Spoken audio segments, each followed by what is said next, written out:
सन्माननीय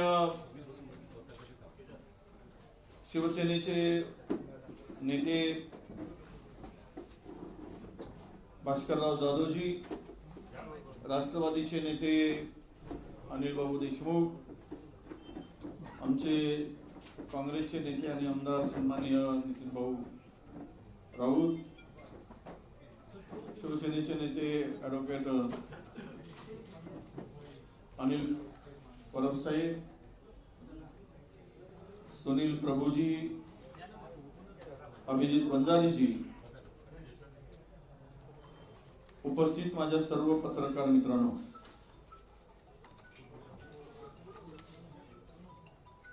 सत्ताधारी पक्षाकडून वैयक्तिक चहा पाण्याचं निमंत्रण काल आम्हाला मिळालं.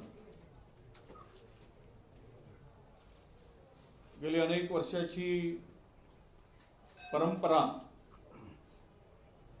आणि प्रथा, हे निमंत्रण विरोधी पक्षाला दिलं जातं. दुर्दैवानं सत्ताधाऱ्यांची मनसुबा आहे की विरोधी पक्ष नेता दोनही सभागृहाचे नाही आणि दोनही सभागृहाचे विरोधी पक्ष नेते रिक्त आहेत.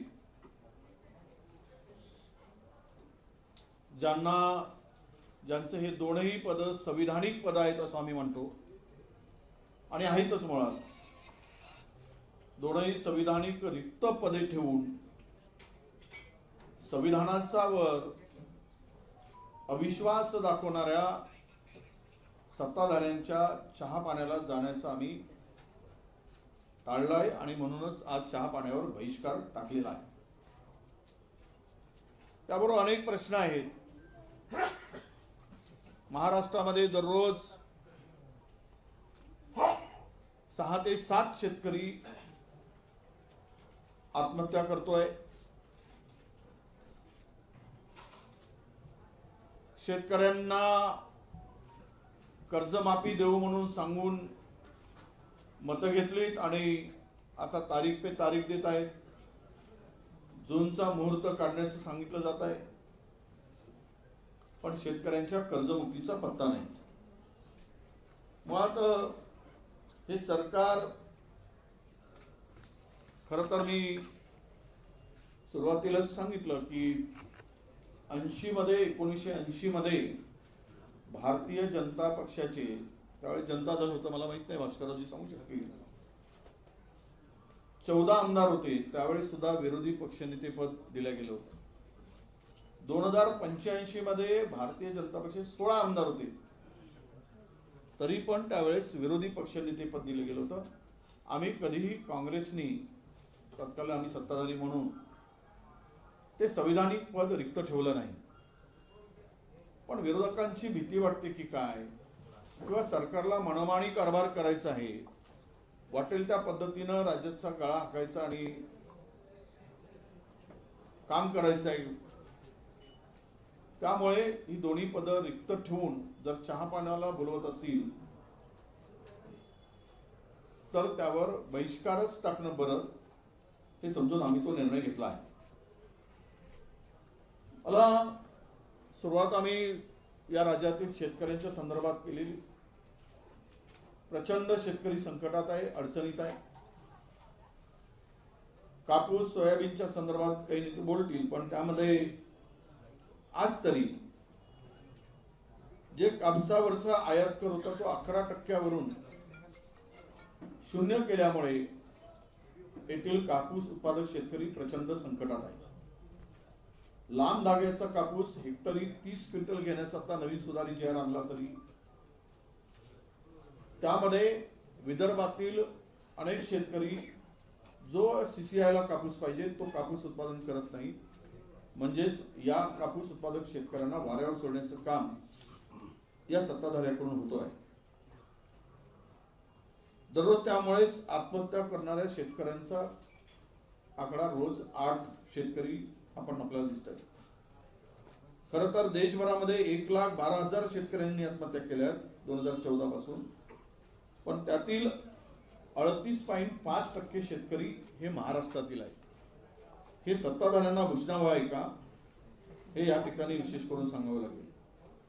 राष्ट्रीय गुन्हे नोंद विभागाच्या NCRB आकडेवारीनुसार महाराष्ट्रात 2025च्या पहिल्या 8 महिन्यात 1183 शेतकऱ्यांनी आत्महत्या केल्या आणि 2024 मध्ये तर हा आकडा दररोज सरासरी 7 प्रमाणे होता, म्हणजे 2706 शेतकऱ्यांनी आत्महत्या केलेल्या आहेत. यावरूनच विदर्भ आणि मराठवाड्यातला शेतकरी कुठल्या संकटात आहे हे आपल्या सगळ्यांना या ठिकाणी दिसून येईल. कसले नतभ्रष्ट सरकार, तीनही जण भांडत आहेत, पण शेतकऱ्यांच्याकडे मात्र यांचं लक्ष नाही. यांनी जो प्रस्ताव पाठवला गेला ते म्हणतात की 27 नोव्हेंबरला प्रस्ताव पाठवला. केंद्रीय मंत्री, कृषी मंत्री म्हणतात की आमच्याकडे अतिवृष्टी संदर्भातला मदतीचा प्रस्तावच आला नाही. तो प्रस्ताव कदाचित गृहमंत्र्याकडे अडकून पडला होता, अशी काही चर्चा आहे. आणि अद्यापही राज्याला कुठलीही शेतकऱ्यांच्यासाठी मदत मिळाली नाही. अशा शेतकरी विरोधी सरकारच्या चहा पाण्याला जाण्याचं औचित्य आम्हाला वाटत नाही. मी या पलीकडे पुन्हा सांगेल आपल्याला की राज्यामध्ये शेतकऱ्यांचा अवमान करण्याची चळावळच चालली आहे. अजित पवार आमचे उपमुख्यमंत्री म्हणतात की हे शेतकरी फुकटे आहे, यांना कितीही कर्ज दिला तरी व्याजाचे पैसे 0% व्याजदराने दिल्यानंतरही हे फुकटे कर्ज नाही फेडत नाहीत आणि सारखं फुकट कर्ज कसं मिळेल यासाठी टाव फोडत असतात. हे म्हणणारे राज्याचे एक उपमुख्यमंत्री आहे. शेतकऱ्यांना फुकट म्हणून हिणवणाऱ्यांना आणि राधाकृष्ण विखे पाटलांनी तर कहरच केला. सोसायटी काढायची, कर्जबाजारी व्हायचं, पुन्हा कर्ज मागायचा, हा नवीन धंदा शेतकऱ्यांनी सुरू केला आहे असं ते विखे पाटील म्हणतात. म्हणजे या राज्यातील या नेत्यांनी, भारतीय जनता पक्षाच्या आणि सत्तेतील नेत्यांनी पदोपदी शेतकऱ्यांच्या भरोशावर मोठे होऊन शेतकऱ्यांचा अवमान करायचं ठरवलं असेल तर अशा शेतकऱ्यांचा अवमान करणाऱ्या सरकारच्या संदर्भात त्यांना शेतकऱ्यांची मदतच करायची नाही, अशा नतभ्रष्ट लोकांच्या चहा पाण्याला जाण्याचं आम्ही टाळलेलं आहे. राज्याची तिजोरी खाली झाली आहे. 9,32,000 कोटी रुपयाचं कर्ज राज्यावर आलेलं आहे आणि यामध्ये विशेष करून राज्याच्या उत्पन्नाचा मोठा हिस्सा, जवळपास 22% कर्ज आणि व्याज फेडण्यामध्ये जातो आहे.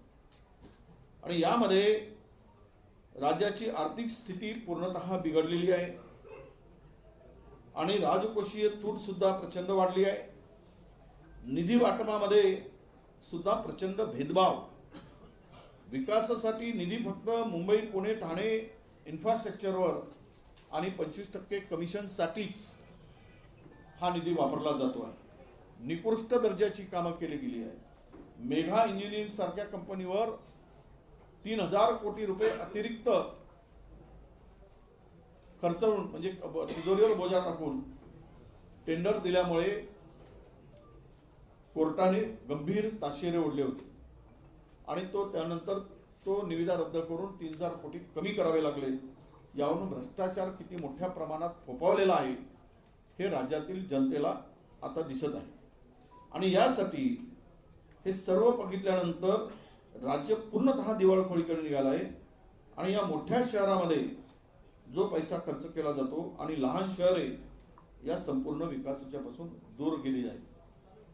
आणि त्याही पलीकडं या संदर्भात मुख्यमंत्री विदर्भातले असून विदर्भाकडे पूर्णतः दुर्लक्ष आहे.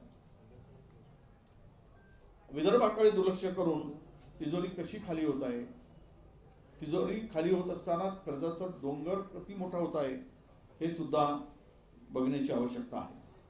वारंवार सरकार मोठमोठ्या पुरवणीच्या मोठ्या रकमांचं पुरवणी मागण्या सादर केले जातात.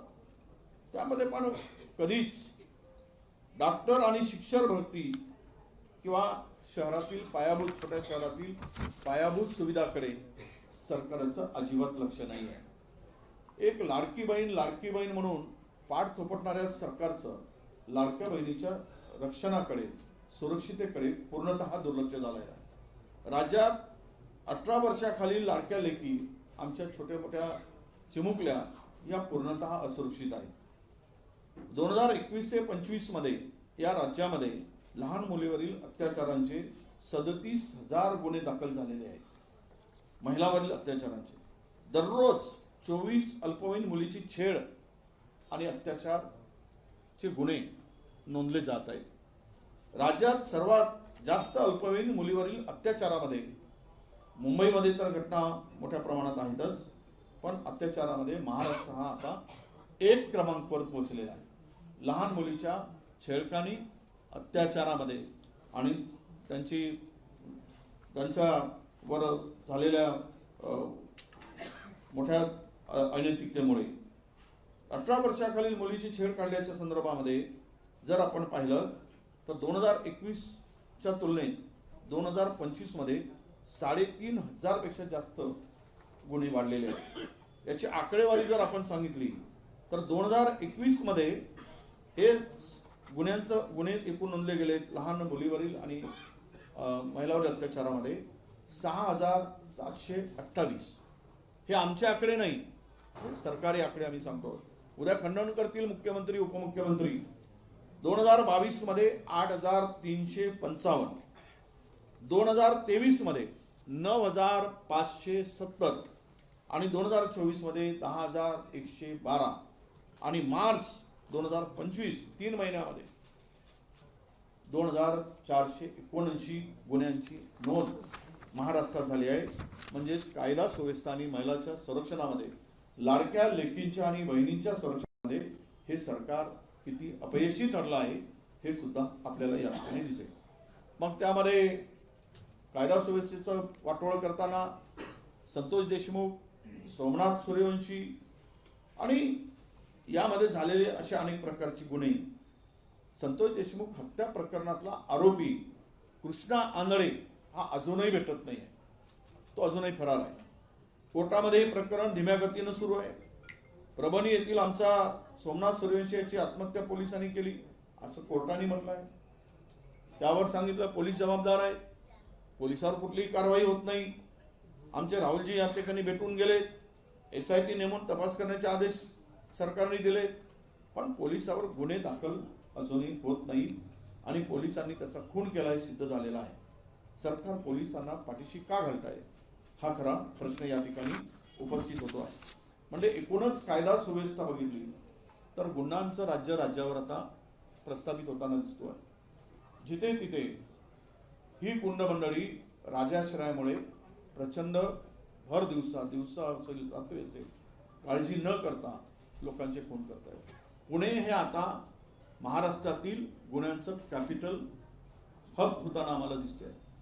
एवढ्या मोठ्या प्रमाणात तिकडे गुन्हे होत आहेत कारण तेथील अधिकाऱ्यावर सरकारचा पूर्णतः आशीर्वाद आहे। जे पूर्वी नागपुरात होते, नागपुरात गुन्हेगारी वाढली, आता ती गुन्हेगारी पुण्यात वाढताना फोफवताना आम्हाला दिसत आहे। यातूनच अलीकडे झालेली घटना अनेक आहेत, त्यामध्ये आम्ही आता आम्ही मुख्यमंत्र्यांना जे पत्र पाठवतो त्यामध्ये त्याचा उल्लेख केलेला आहे। वाघ आणि बिबट्यांच्या मध्ये प्रचंड माणसांचा मृत्यू होत आहे, शेतकऱ्यांचा मृत्यू होत आहे। मागच्या अधिवेशनापासून आतापर्यंत एकट्या विदर्भामध्ये 75 माणसांचा मृत्यू झाला। 75 त्यांची फोटो, ते शेतकरी कोणत्या ठिकाणी झालं, शेतात किती माणसांचा मृत्यू झाला शेतकऱ्यांचा, याची सर्व माहिती आमच्याकडे आहे। आणि यामध्ये महाराष्ट्रामध्ये 2020 ते 24च्या कालावधीमध्ये आम्ही जर पाहिलं 25च्या तर 218 मृत्यूची नोंद यामध्ये आहे। आणि विदर्भामध्ये प्रामुख्याने चंद्रपूर, नागपूर, गडचिरोली, यवतमाळ, गोंदिया या जिल्ह्यामध्ये प्रचंड वाघांच्या हल्ल्यामध्ये माणसांचा मृत्यू होत आहे। त्यावर कुठलीही उपाययोजना या सरकारकडून होताना दिसत नाही। बिबट्यांच्या हल्ल्याचा मृत्यूचं प्रमाण सुद्धा तेच आहे। 17 नोव्हेंबर 2025 या कालावधीमध्ये नाशिक, अहिल्यानगर जिल्ह्यात 20 जणांचा मृत्यू झाला, 55 जण जखमी झाले। बिबट्यांच्या हल्ल्याच्या मध्ये 4,651 घटनांमध्ये पशुधनांचं सुद्धा प्रचंड नुकसान झालेलं आहे, पशुधन मारलं गेलं आहे। आणि म्हणून ही सुद्धा अत्यंत गंभीर बाब या ठिकाणी. शेतकरी आत्महत्या करतोय, त्याप्रमाणेच कंत्राटदार सुद्धा आत्महत्या करतोय. कंत्राटदारामध्ये अनेक कंत्राटदारांची बिलं थकीत झाली आणि त्यासाठी या ठिकाणी सरकारकडे पैसे थकलेले पैसे देण्यासाठी तो रोहित आर्या याचे सुद्धा 2 कोटी रुपये थकवले आणि मुलांना त्यांनी बंधक ठेवलं होतं. हे एक सुद्धा उदाहरण आहे. नागपुरातला मुन्ना वर्मा आणि सांगलीतील हर्षल पाटील या कंत्राटदारांनी आपलं जीवन यात्रा संपवली. म्हणजे कंत्राटदार सुद्धा आता आत्महत्या करायला लागला. बेरोजगार युवक आत्महत्या करताना आपल्याला दिसतंय. मुंबईमध्ये महाराष्ट्राचे मुख्यमंत्री विदर्भातील असून सर्वाधिक विदर्भातील युवकांचं नोकरीसाठी पलायन बेंगलोर, हैदराबाद, मुंबई, पुणे आणि नोएडा या शहराकडे प्रत्येक गावातील 8 ते 10 तरुण रोजगाराच्या संधी शोधत या शहरामध्ये नोकरी शोधत आहेत. त्यांना नोकरी मिळत आहे. मला कळत नाही की 11 वर्ष झाले भारतीय जनता पक्षाच्या एक हाती सत्ता असताना, मुख्यमंत्री असताना, प्रचंड सत्ता असताना दिल्लीपासून गल्लीपर्यंत विदर्भामध्ये रोजगारांच्या संधी उपलब्ध का झाल्या नाही? रोजगारासाठी या युवकांना वणवण का करावं लागतंय, का भटकावं लागतं, याचं सुद्धा उत्तर सत्ताधाऱ्यांच्याकडे नाही. कारण मिहान सारखा प्रकल्प थंड बसतात आहे. इथे IT हब होऊ शकत नाही. IT मध्ये हैदराबाद आणि बेंगलोर पुढे गेला आहे. तरी सत्तेचा उपयोग हा कुणासाठी, हा खरा प्रश्न विदर्भातील जनतेला या ठिकाणी पडतो.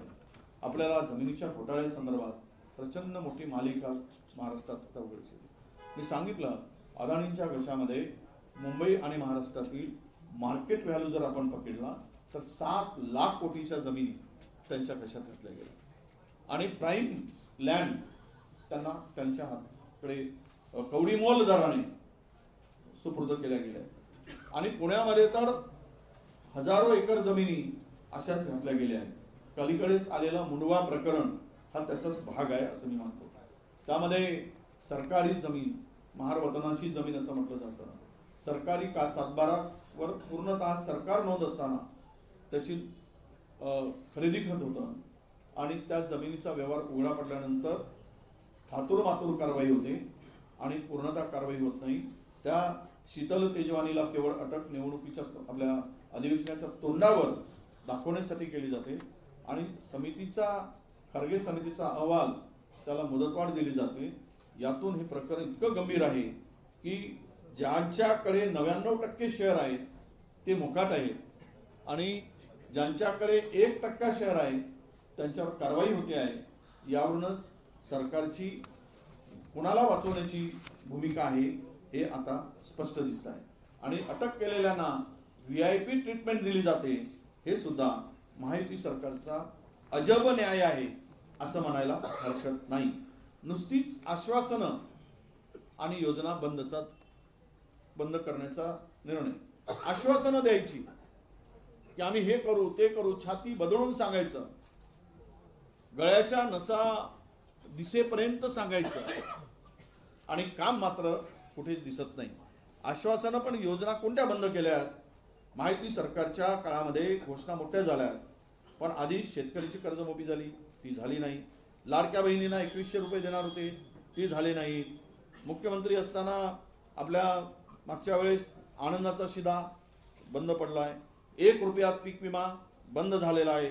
स्वच्छता मॉनिटर बंद झालेला आहे. एक गणवेश एक राज्य एक गणवेश त्याची अंमलबजावणी नाही. लाडक्या भावाला अप्रेंटिसशिप दिली, ती बंद पडली. योजना दूत मुख्यमंत्री योजना ती बंद पडली. मुख्यमंत्री तीर्थ योजना ती सुद्धा बंद आहे. नमो कामगार कल्याण योजना ती बंद झाली. नमो शेततळे योजना अभियान ते सुद्धा बंद झालं. नमो गरीब व मागासवर्गीय सन्मान योजना ती सुद्धा बंद झाली. नमो ग्राम सचिवालय योजना ही सुद्धा बंद पडली. नमो आदिवासी स्मार्ट शाळा योजना ही सुद्धा बंद झाली. नमो दिव्यांग शक्ती योजना अशी नावं देतात की जसं काय उद्धारच उद्धार चाललाय, सगळ्याचा उद्धार करायला निघालाय. अशा पद्धतीनं नमो दिव्यांग शक्ती योजना ती सुद्धा बंद पडली. नमो तीर्थस्थळ व गडकिल्ले संवर्धन योजना ती सुद्धा कागदावरच आहे. मग या योजनांचं काय झालं? योजना कशाला केली? पुन्हा करत असाल तर मग त्यातून तुम्ही त्या योजना सुरू का ठेवल्या नाही? तिजोरी लुटून खाली. तिजोरीच्या लुटणीसाठीच आत्ताची सध्या भांडणं आहेत. निवडणुकीमधला सगळा प्रकार पाहिला आपण. पैशाचा अमाप वापर झाला. आता आम्ही ऐकलंय की त्र्यंबकेश्वरमध्ये एका मताला 50,000 रुपये मोजले गेले. याचाच अर्थ असा आहे की कुंभमेळ्यातला पैसा उद्या मिळवण्यासाठी, सत्ता टिकवण्यासाठी, सत्ता हातात ठेवण्यासाठी 50,000 रुपये मोजले जात असतील एका मताला, तर किती गंभीर आहे. मतदान म्हणजे मतदान केंद्रावर जाऊन आमदार महिलेला धमकवतात, त्याचा व्हिडिओ शूट करतात. काही कायद्याचा धाक राहिला आहे? कुठे कायदा आणि सुव्यवस्था शिल्लक राहिली आहे? कायदा सुव्यवस्था करण्यामध्ये हे राज्य आता आघाडीवर गेलेलं आहे असं म्हणायला हरकत नाही. त्यामुळे या म्हणजे TET-मध्ये असलेला गोंधळ असेल, एक आपण पाहिलं आहे. मी आपल्याला या सरकारचे सर्व एक बेबंदशाही, बेबंद कारभार, एकाचा पायपोस एकाच्या पायात नाही, एकमेकाशी प्रचंड भांडत असताना राज्याचं वाटोळं करण्याचं काम या ठिकाणी आपल्याला दिसतो आहे. शक्ती कायदा अजूनही अंमलात आला नाही. महाराष्ट्र कुठे नेऊन ठेवला 1 वर्षात, तर शेतकऱ्यांच्या आत्महत्येमध्ये महाराष्ट्र 1 क्रमांकावर आहे. महाराष्ट्र हा महिलांच्या अत्याचारामध्ये 1 नंबरवर पोहोचला आहे. महाराष्ट्रामध्ये लहान बालिकेवरील अत्याचारामध्ये 1 नंबरवर पोहोचलेला आहे. महाराष्ट्र ड्रग्स मध्ये सध्या 1 नंबरवर आहे. उडता पंजाबची पेक्षा वाईट स्थिती महाराष्ट्राची आहे. कुठेही त्यावर निर्बंध नाही. सर्रास शाळेच्या मुलापर्यंत शाळामध्ये, महाविद्यालयामध्ये ड्रग्स पूर्णतः मुक्तपणे विकला जातो आहे आणि तो त्याचा वापर त्या ठिकाणी सुरू आहे. भ्रष्टाचाराचे तर मालिकच आहे. 1,67,000 कोटीची कामं ही अबाऊत सगळ्या कंत्राटदारांना दिली. महाराष्ट्रामध्ये 9 कंत्राटदार 1,67,000 कोटीची कामं करत आहेत. त्यामध्ये हे 9 कंत्राटदार सरकारचे लाडके कंत्राटदार आहेत. आता नवीन ही उपाधी सुरू झाली आहे. लाडकी बहीण होती, लाडका भाऊ होता, आता ते खड्ड्यात गेले.